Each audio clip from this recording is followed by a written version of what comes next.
Tomato soup is supposed to be fresh and comforting, but a lot of the canned stuff is loaded with crap and made with zero love. So in this video, I want to show you how I make a roasted tomato soup that's lighter, healthier, and packed with real tomato flavor. We'll roast fresh tomatoes, we'll blend them with some canned tomatoes for depth, and finish it with just a splash of cream. What better to serve this with than some grilled cheese? And my move is to cut this grilled cheese up into little grilled cheese croutons, so every spoonful gets that perfect dunk built right in. For the full ingredient list, check the description box below, but enough talking, let's get cooking. This is my favorite time of the year to make tomato soup because we get to combine some fresh ingredients with some of the less than fresh store-bought ingredients. When you mix the fresh version with the store-bought version, I think that's a really nice way to take home cooking and really elevate it, because you can lean on the store-bought stuff and you don't got to do it completely fresh from scratch, but adding the fresh stuff really enhances the flavor and makes things absolutely wonderful. This is also a really good application to use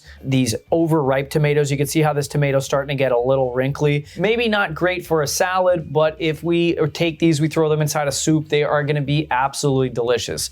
So these are all washed. Let's start off with just slicing them in half, and then what I'm going to do is I'm just going to remove the stem from them, and I'm just going to cut them in half. So just a quick little trim, and we'll keep these just in half, just like this. So cut and take off the stem. So now I'm going to take these tomatoes and I'm going to put them cut side up on this baking tray. It's a nice fresh aluminum baking tray. First time this thing's going in the oven, so it looks really, really nice and it doesn't have any singes on it yet. So I just always like the way this stuff looks brand new, because it's never going to look like this ever again. So now on top of the tomatoes, we're going to drizzle some olive oil, and I'm just going to run it right over the top. We're going to use our hands and mix it in. So now I'm going to season these with some salt, some fresh ground black pepper, and some fresh dried oregano out of my mom's garden, out of the Talenti container. So now I'm going to give these a mix with my hands. Just make sure that they're all nice and well coated. We're going to roast these to really bring out the flavor, caramelize them a little bit, break them down, because fresh ingredients are good, but in order for this soup to have the right flavor, it's got to be cooked down a little bit. And it's just going to add a really nice depth of flavor. I got my oven heated up to 425 degrees. We're going to throw these in there for about 25 to 30 minutes until they are nice and cooked and start to have like some brown spots on the top that really bring out the awesome tomato flavor of these super fresh tomatoes.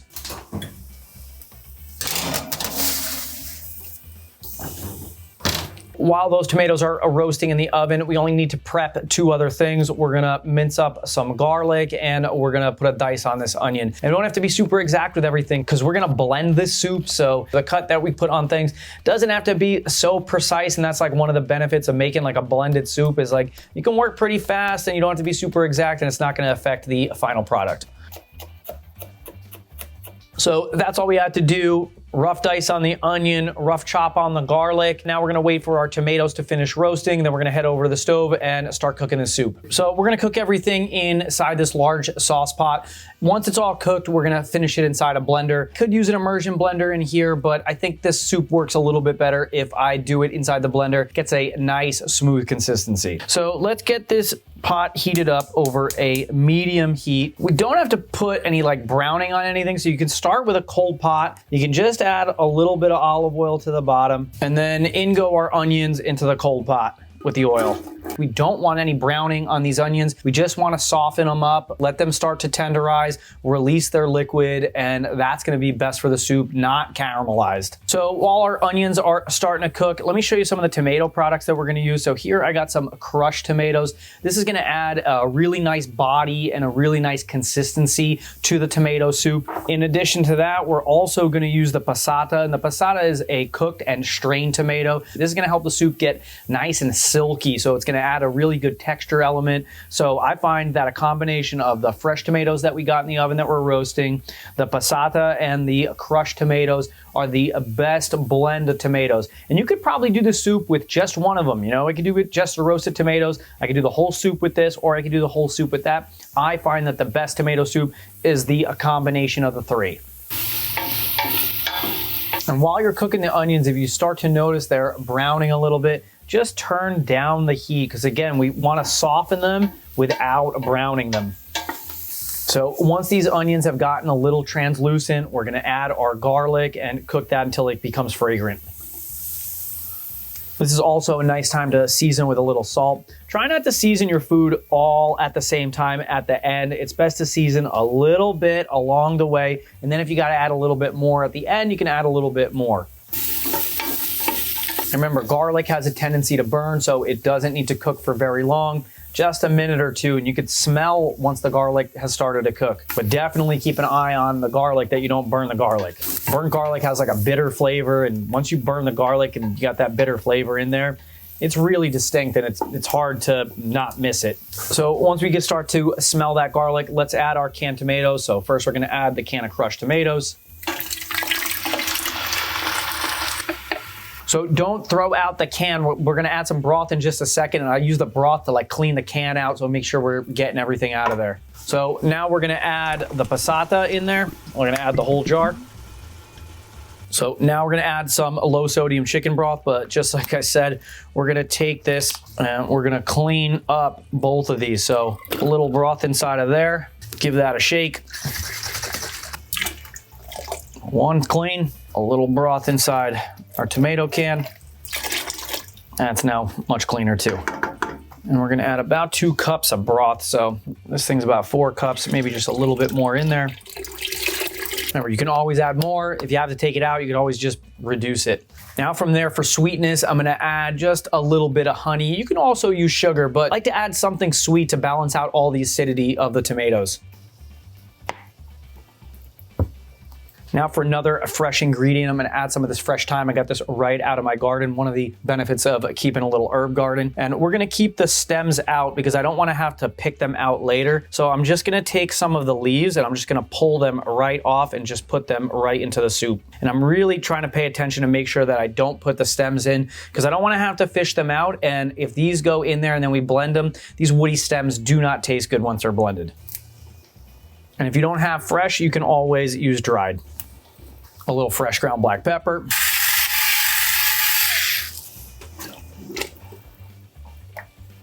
Now let's check on our tomatoes that we put in the oven. So you can see our tomatoes they've wilted down a lot. They're definitely cooked, but I'd like to see just a bit more color on them. So what I'm gonna do is I'm gonna blast them in the broiler for just a minute or two, see if we can get just a bit more color before we throw them in the pot.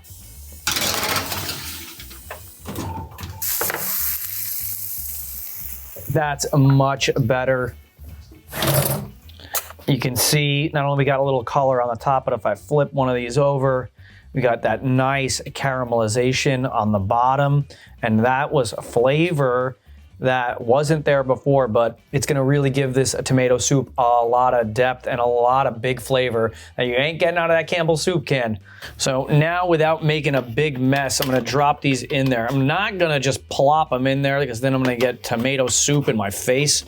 So I'm gonna spoon these in there and then I'm gonna take whatever juice is on the pan and I'll dump that in there, and at least that's not gonna plop into the sauce and splatter it everywhere. I just call it sauce, it's soup, whatever. You know, when we're making this is like making a tomato sauce version, but it's not tomato sauce. It's gonna end up being a soup. But this reminds me a lot of how to make tomato sauce. And I think tomato soup is just like a kind of version of tomato sauce.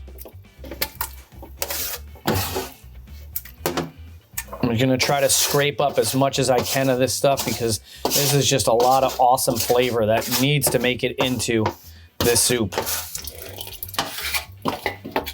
I could probably go the extra step and deglaze this pan, but I think that's probably enough. So now with the fresh tomatoes that are roasted in there, we're gonna let this soup simmer for about 10 or 15 minutes. It really doesn't need a lot of time. Tomatoes cook really fast. We've already pre-cooked a lot of the tomatoes, so let's throw a lid on this. Let's let this simmer for about like 10 or 15 minutes and then we'll blend it up. So our soup has been simmering for about 15 minutes, and now let's take this and blend it up and get it nice and smooth and silky. So we're probably gonna have to do this in batches. We'll see how much fills up, but I definitely wanna get a lot of the solid tomato chunks out of there, and I'll just use my ladle to ladle the cooked tomatoes. Well, it actually is soup, just doesn't have the same consistency that it's gonna at the end yet. Okay, this will be for our first batch. I want to put the soup back in the pot, so I'm going to take this second batch and I'm going to dump it inside the bowl. So now we'll take our blended tomato soup, I'll pour it back in the pot, and then we'll do the second batch. This is probably enough that I can just pour this right in.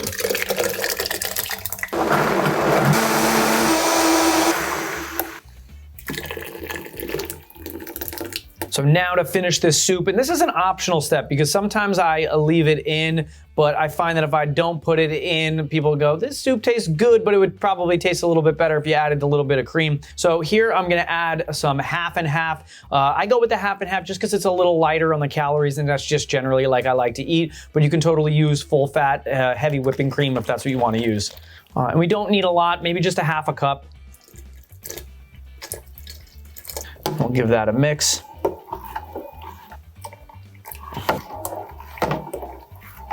Before we say this soup is done, let's just give it a little taste to see if we need to add any salt or pepper. That is so good. The perfect thing to pair with this delicious soup is gonna be a grilled cheese. I make about 10 grilled cheeses a week for my daughter, so let's fire off one of those really fast, and I'll show you how I make a quick grilled cheese to go with this tomato soup. So here we got 2 slices of a nice fresh sourdough bread, and I'm gonna go with a little combo of some American cheese and some cheddar. American is mild, cheddar's got a little bit more tang to it. This is the perfect blend of cheeses for a quick grilled cheese. I know that there's gourmet grilled cheeses with Fontina and Gruyere, but I don't tend to have those cheeses on hand all the time, but we definitely have some sliced cheddar and some sliced American cheese on hand at 365. So I'm gonna take a couple slices of the cheese and I'm gonna layer it inside the bread. And I wanna try to make it go all the way to the edge. And here I got some thin sliced cheddar. I don't wanna use really thick cheese because thick cheese just takes a long time to melt. And I don't like to overload the grilled cheese with cheese. I don't think it needs like a crazy amount of cheese. A couple slices is fine, but I don't need it like pouring out. Maybe we'll go one more slice of American just on top and just rip that right in there. So now here's a little trick that I like to do to make grilled cheese nice and quick. So I'll make the sandwich just like this. I'm gonna throw it in the microwave for about 30 seconds. It's gonna make the bread nice and soft. It's also gonna start to soften up the cheese so we can bring it over to the stove.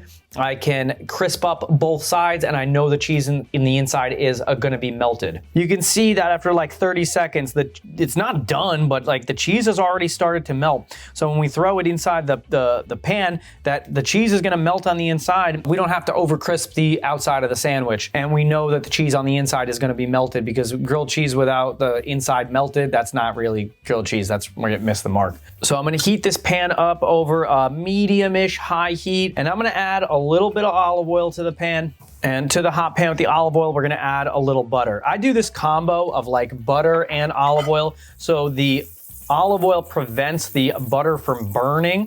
So I don't wanna get that burnt butter flavor, but I do want the butter flavor on there. So now look what I like to do. I'm gonna put the sandwich in there. I'm gonna move it around so the bread starts to soak up some of the butter and oil, and then I'm gonna give it a quick flip. I'm actually not gonna wait. So now I know that both sides have been coated really well with the oil and the butter, and now this is where the crisping is gonna start. So now I'll just cook it for a minute or two on each side until we got browning, and by the time I flip it and get both sides, the cheese on the inside is gonna be beautifully melted.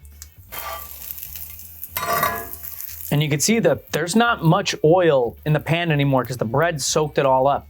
So that's why I like to do that like flip, because now this side on the bottom, it doesn't have to cook inside oil, and it's not gonna cook dry. It's already been soaked up into the bread a little bit, so it'll get this nice crust just like the top side. And you shouldn't have to flip a grilled cheese many times, but once or twice is probably enough. So you can see that we got this really nice color on one side, really nice color on the other. This is about as far as I want to take this grilled cheese because I still like it to be a little soft. I don't want it to be extra crunchy. I think this is far enough. So this grilled cheese is done. Let's eat this soup and this grilled cheese. So you can see how the cheese is all nice and melted. It's oozing out, but it's not oozing out so much that we overcooked it. So give this a cut and we look inside. Beautifully done grilled cheese. Perfect for this tomato soup.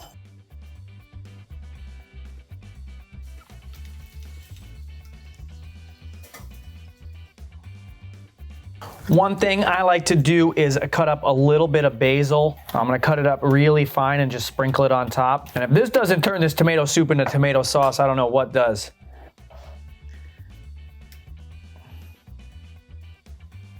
So instead of dunking it, I'm gonna take the grilled cheese and I'm gonna cut it into little squares and I'm gonna throw it right on top of the soup. They're all like little mini grilled cheeses.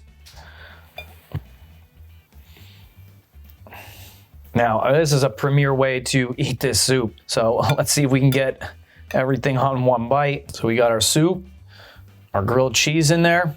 This is gonna be an epic bite.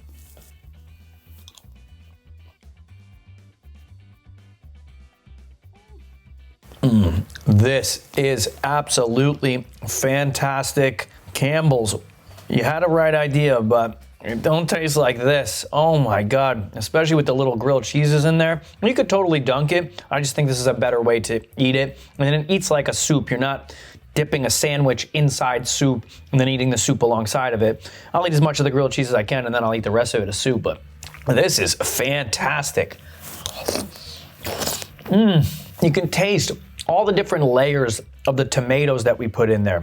Like I said earlier in the video, you could do this just with canned products. You could probably do the whole thing with fresh tomatoes. That's great too. I think the best of both worlds is using the canned and the jarred stuff and the fresh roasted ones. But this soup with these little grilled cheese croutons on top is fantastic. Wow. And if you've never made homemade tomato soup, go do it. And then you're gonna wonder why you were ever eating the canned stuff the whole time. I mean, this is comfort food. This warms my heart. On a cold, chilly fall day and the temperature's coming down, this soup hits the spot so good. If you liked this video, hit like, subscribe to my channel so you can find out when I drop new recipe videos. If you're into soups and you want a quick soup that tastes like you cooked it all day, check out my quick chicken soup. That is a nice recipe that is quick and just as delicious as this one. I will see you there. Thank you.